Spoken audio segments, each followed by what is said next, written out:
Assalamualaikum warahmatullahi wabarakatuh. Saya ucapkan selamat pagi kepada Ibu dosen, Ibu Winasari Kusumaning Tias SIP SM.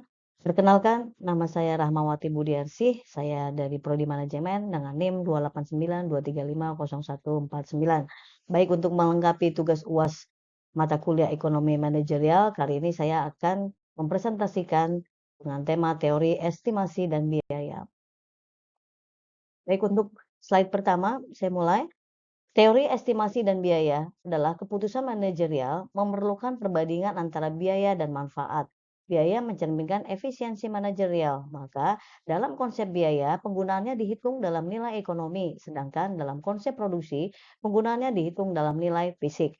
Biaya dalam produksi menentukan pricing. Ingat rumusnya, laba adalah total pendapatan diambil total biaya. P sama dengan TR diambil TC. TR ditentukan oleh respon pasar eksogenus, hanya bisa diperkirakan, tidak bisa dikendalikan langsung oleh manajemen. TC menentukan respon pasar endogenus, bisa dikendalikan langsung oleh manajemen.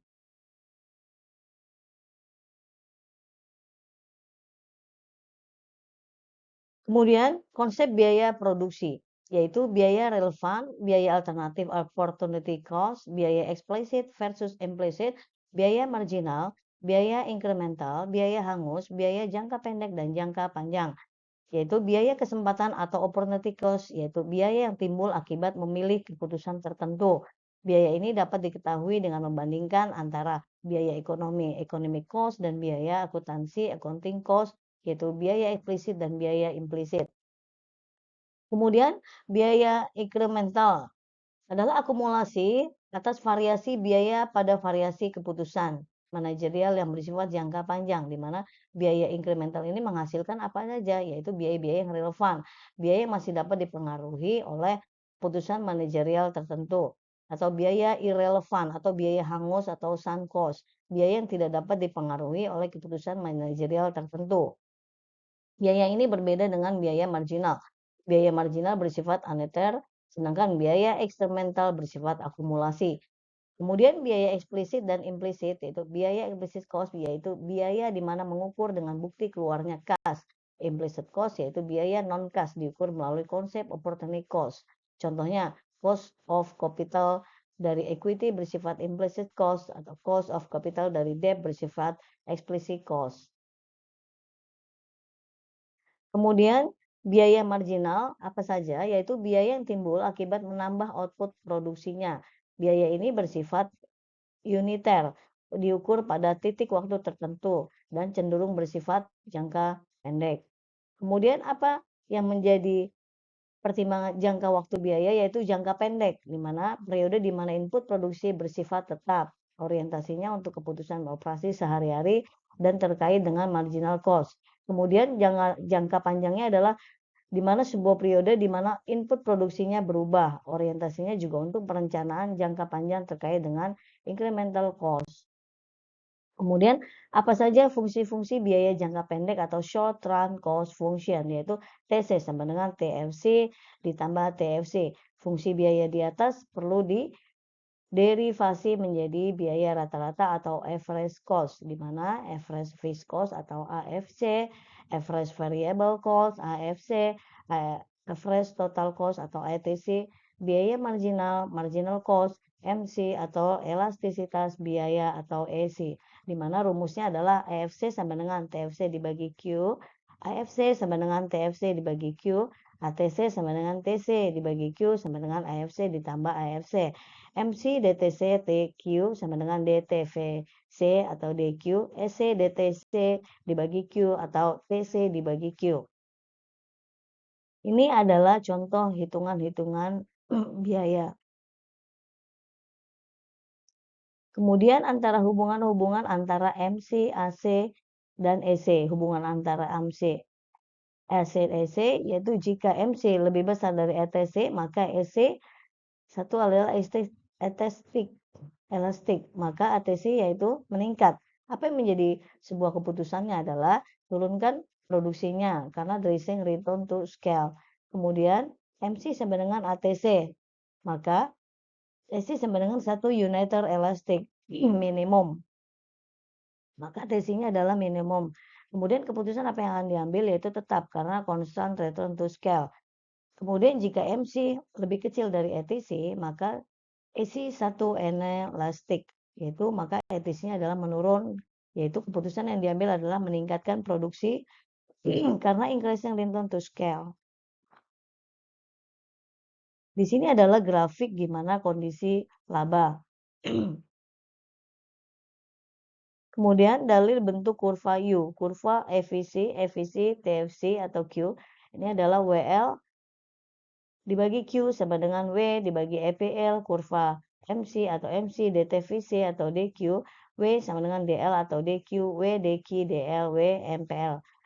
Di mana gerakan kurvanya adalah awalnya kurva meningkat hingga mencapai maksimum, kemudian turun akibat hukum law diminishing of return. Syarat kurva berbentuk U, nilai A, O atau TFC harus positif, nilai B, O, nilai C, 0, nilai C, 2 sama lebih kecil dari 3 BD.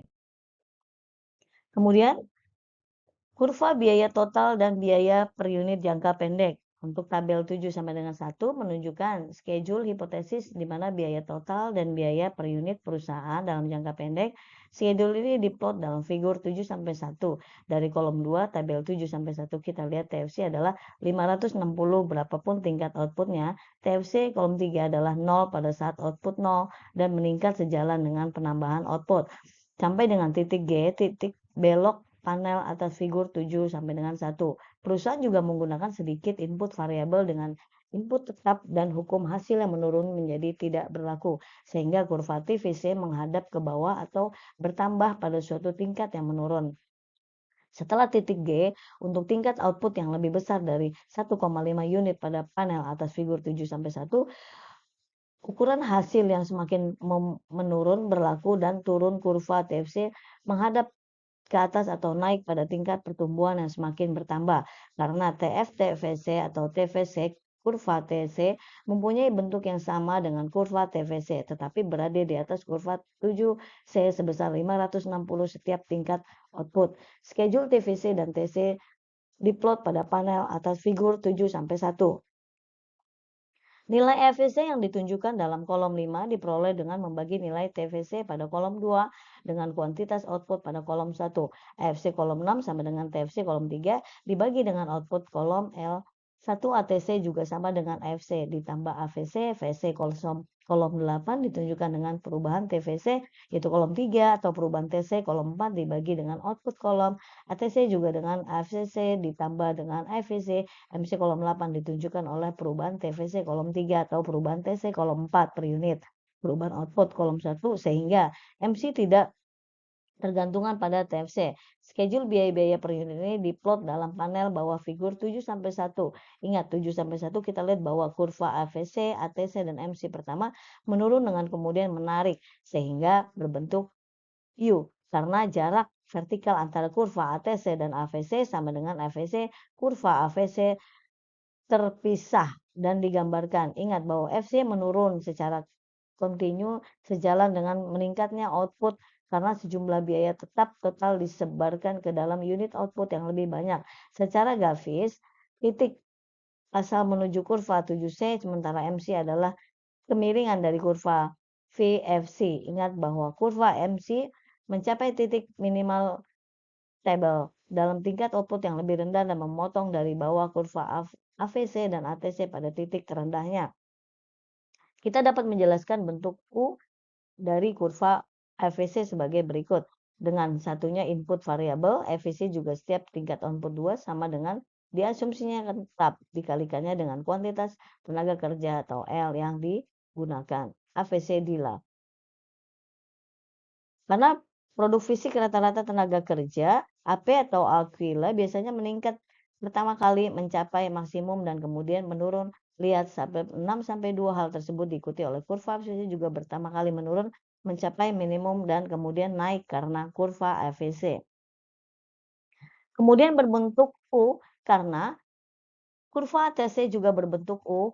Kurva ATC berlanjut turun setelah kurva AVC mulai naik selama penurunan AVC melebihi peningkatan kurva AVC. Bentuk U dari kurva MC dapat dijelaskan secara serupa sebagai berikut. MC ATVCA. karena produk marginal tenaga kerja MPL atau QL pertama kali meningkat mencapai maksimum dan kemudian menurun. Kurva MC juga pertama kali menurun mencapai minimum dan kemudian meningkat, sehingga bagian yang baik dari kurva MC mencerminkan operasional hukum hasil yang menurun. Aplikasi kasus 7-1 menunjukkan kurva biaya per unit yang diestimasi dalam penanaman jagung di tanah pertanian Jawa. 7-3 kurva biaya jangka panjang, di mana dalam subbab ini kita akan menurunkan kurva biaya total rata-rata marginal jangka panjang suatu perusahaan. Kita kemudian melihat hubungan antara kurva biaya rata-rata jangka panjang dengan kurva biaya rata-rata jangka pendek perusahaan tersebut.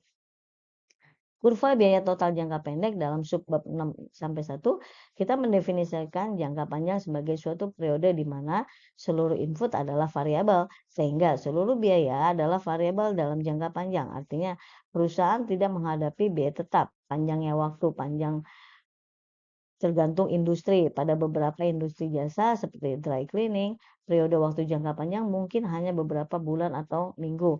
Untuk industri lain, jangka panjang mungkin seperti beberapa tahun, kemudian tergantung dari lamanya periode waktu yang dibutuhkan oleh perusahaan untuk dapat melakukan variase pada seluruh input. Kemudian kurva biaya total jangka panjang long run total cost LTC diturunkan dari rela ekspansi perusahaan dan menunjukkan biaya fatal jangka panjang minimal dalam memproduksi berbagai tingkat output. Kurva biaya rata-rata mengingat jangka panjang perusahaan diturunkan dari biaya total jangka panjang. Kemudian penurunan ini ditunjukkan dalam figur 7-3. Panel atas figur 7-3 menunjukkan garis ekspansi perusahaan sebagaimana dijelaskan pada subbab 6-6 dan figur 6-2.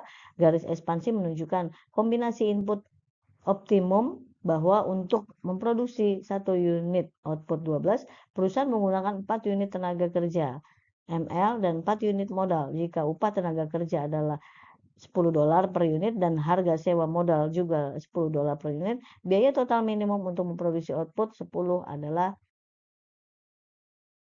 $10 ditambah 4, $10 ditambah $80.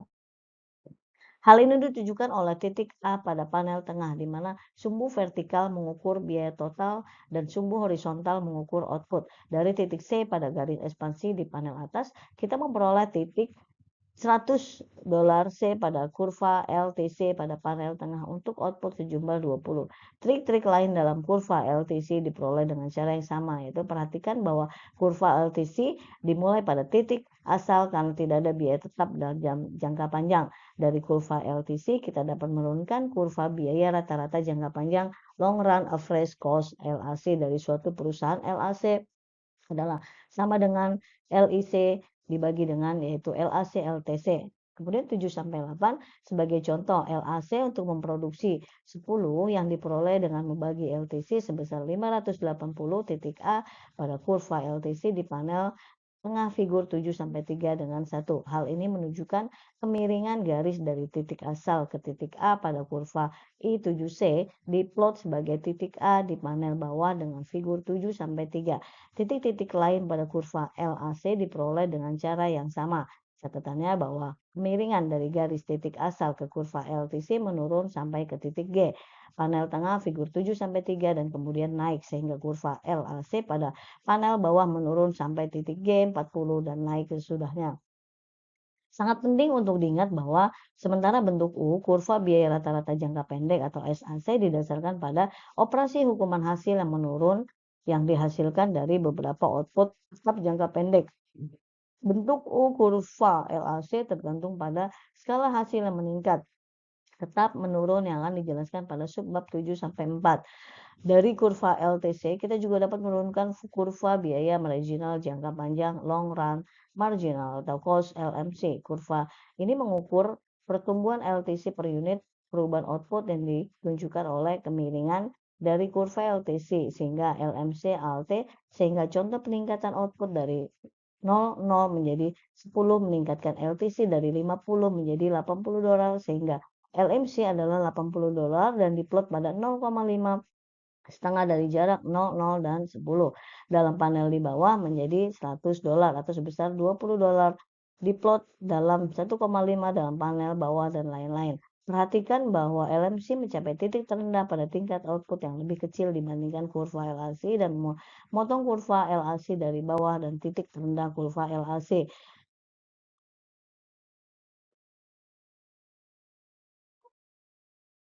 Panel atas demikian figur 7-4 menunjukkan bahwa biaya rata-rata minimal untuk memproduksi output sebesar 1 unit sebesar $80 dan dihasilkan ketika perusahaan beroperasi pada skala pabrik yang ditunjukkan oleh SAC.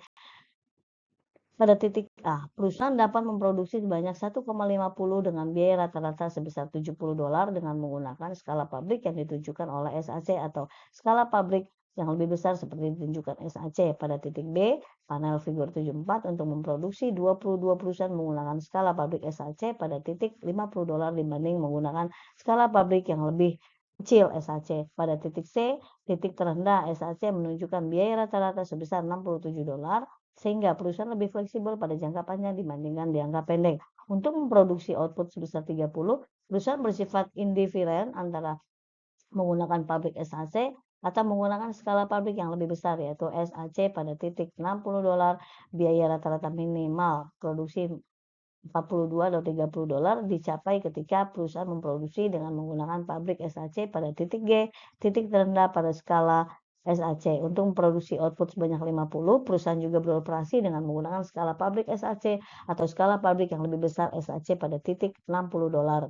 Terakhir, biaya minimal untuk memproduksi 60 dicapai apabila perusahaan beroperasi dengan menggunakan skala pabrik SAC atau skala pabrik terbesar pada titik R atau $50. Jadi, jika perusahaan dapat membangun hanya 4 skala pabrik seperti ditunjukkan dalam panel atas figur 7-4, kurva biaya rata-rata jangka panjang perusahaan akan menjadi E, B, C, I, G, J, R. Jika perusahaan dapat membangun lebih banyak skala pabrik, pengetahuan pada titik B, E, dan J akan menjadi kurang jelas seperti ditunjukkan oleh panel bawah figur 7-4 dengan batasan seiring dengan meningkatnya jumlah skala pabrik yang dapat dibangun perusahaan pada masa jangka panjang. Kurva LAC juga mendekati kurva hasil yang ditunjukkan oleh kurva LAC pada panel figur 7-4 sehingga kurva LAC bersinggungan atau envelope dari berbagai kurva SAC dan menunjukkan biaya rata-rata minimal untuk memproduksi sebagai tingkat output dalam jangka panjang. Apabila perusahaan dan dapat membangun serta segala macam skala pabrik, ingat bahwa hanya pada titik G atau titik terendah pada kurva LAC perusahaan menggunakan skala pabrik yang optimum pada titik terendahnya. Di sebelah titik G, perusahaan beroperasi pada bagian yang menurun dari kurva SAC yang relevan yang sesuai lihat figur 7-4. Jangka panjang sering diartikan sebagai horizon perencanaan atau planning horizon karena perusahaan dapat membangun pabrik yang meminimumkan biaya produksi pada setiap tingkat output yang diharapkan. Sekali pabrik dibangun, perusahaan juga beroperasi dalam jangka pendek sehingga perusahaan merencanakan untuk jangka panjang dan beroperasi dalam jangka pendek. Jika perusahaan tidak mengetahui secara pasti tentang tingkat permintaan dan produksi di masa depan, perusahaan mungkin ingin membangun pabrik yang lebih fleksibel dalam kisaran output yang sudah diantisipasi dibandingkan membangun pabrik yang optimal untuk memproduksi suatu tingkat tempat tertentu pada tingkat hanya yang lebih rendah.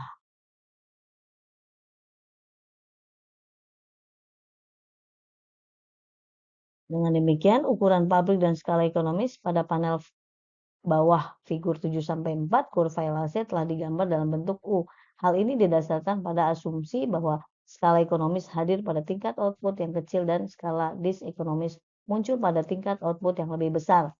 Seperti ditunjukkan dalam bentuk sub 6-6, skala ekonomis merujuk pada suatu situasi di mana pertumbuhan output menjadi lebih rendah, sehingga skala hasil meningkat tercermin dalam penurunan kurva LAC. Di sisi lain, skala hasil menurun berarti suatu situasi di mana pertumbuhan output secara proporsional lebih rendah dibandingkan penggunaan input. Dengan harga input konstan akan menyebabkan biaya per unit menjadi lebih tinggi sehingga hasil menurun tercermin dalam suatu kurva LAC yang meningkat atau naik. Titik terendah pada kurva LAC terjadi pada tingkat output di mana tekanan terhadap skala hasil meningkat dan menjadi seimbang dengan tekanan terhadap skala hasil menurun. Skala hasil meningkat atau biaya menurun timbul karena alasan teknologi dan keuangan. Pada tingkat teknologi, skala ekonomis timbul karena begitu skala operasi meningkat, pembagian tenaga kerja dan spesialisasi dalam jumlah besar dapat terjadi dan lebih banyak mesin yang produktif dan terspesialisasi yang dapat digunakan. Secara spesifik dengan segala operasi yang besar, setiap pekerja dapat ditugaskan untuk melakukan tugas yang berulang-ulang dibandingkan dengan harus mengerjakan tugas yang berbeda dalam jumlah yang banyak. Hal ini menghasilkan peningkatan keahlian dan menghindari kerugian waktu dan pergerakan dari satu mesin ke mesin lainnya. Pada skala operasi yang besar, mesin yang lebih produktif dan terspesialisasi dapat juga dipergunakan. Sebagai contoh, menggunakan sabuk pembawa untuk menurunkan muatan roda truk kecil mungkin tidak tepat, tetapi sangat meningkatkan efisiensi dalam menurunkan muatan sebuah kereta api atau kapal laut. Lebih jauh lagi, beberapa sifat fisik peralatan dan mesin juga membawa skala hasil meningkat. Sebagai contoh, dengan menggandakan ukuran diameter pipa menyebabkan kecepatan aliran lebih dari 2 kali lipat tanpa menambah biaya sebesar 2 kali lipat. Menggandakan bobot kapal saat lebih menggandakan kapasitasnya untuk membawa kargo tanpa menggandakan biaya dan sebagainya. Sehingga biaya per unit menurun. Perusahaan juga perlu sedikit pengawas, lebih sedikit suku cadang, sediaan per unit outputnya juga lebih sedikit, begitu skala meningkat. Di samping alasan teknologi di atas, untuk skala hasil meningkat atau skala hasil menurun, terdapat juga alasan keuangan yang timbul ketika ukuran perusahaan juga meningkat.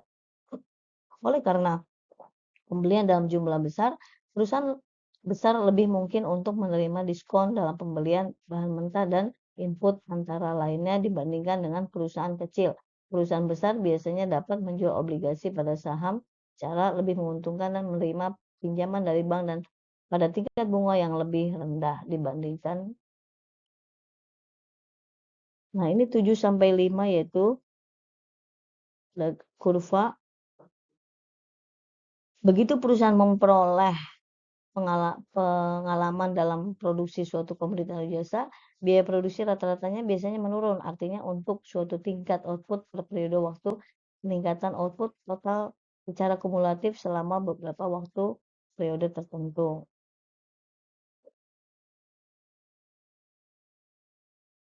Di sini juga ada rumus-rumus dalam bentuk logaritma.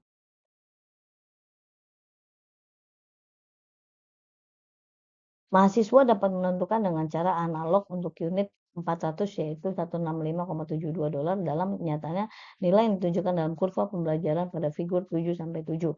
Kurva pembelajaran telah dialami oleh berbagai sektor manufaktur dan jasa, dari memproduksi pesawat terbang, peralatan, bangunan kapal, penyaringan produk minyak bumi, hingga operasi pabrik pembangkit listrik.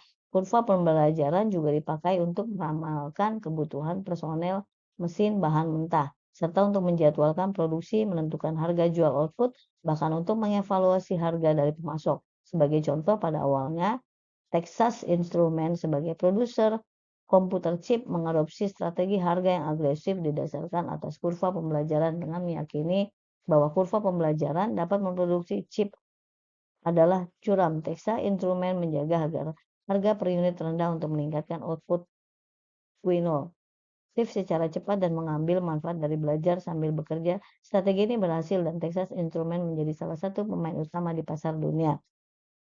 Seberapa cepat kurva pembelajaran atau biaya input variable menurun dapat berbeda antara perusahaan dan akan lebih besar dengan semakin rendahnya pergantian karyawan, semakin sedikitnya intervensi produksi, dan semakin besarnya kemampuan perusahaan untuk mentransfer pengetahuan produksi dari produk lain yang serupa. Biaya rata-rata secara tipikal menurun sebesar 20 hingga 30% untuk setiap penggandaan output kumulatif bagi sebagian besar pengalaman produksi saja untuk menurunkan biaya, namun mencari lebih jauh lagi dari industri meka untuk memperoleh pandangan bagaimana meningkatkan produktivitas. Baik, demikian presentasi saya. Jika ada kata-kata saya yang salah, saya mohon maaf yang sebesar-besarnya. Atas perhatian dan kerjasamanya, saya ucapkan terima kasih. Assalamualaikum warahmatullahi wabarakatuh.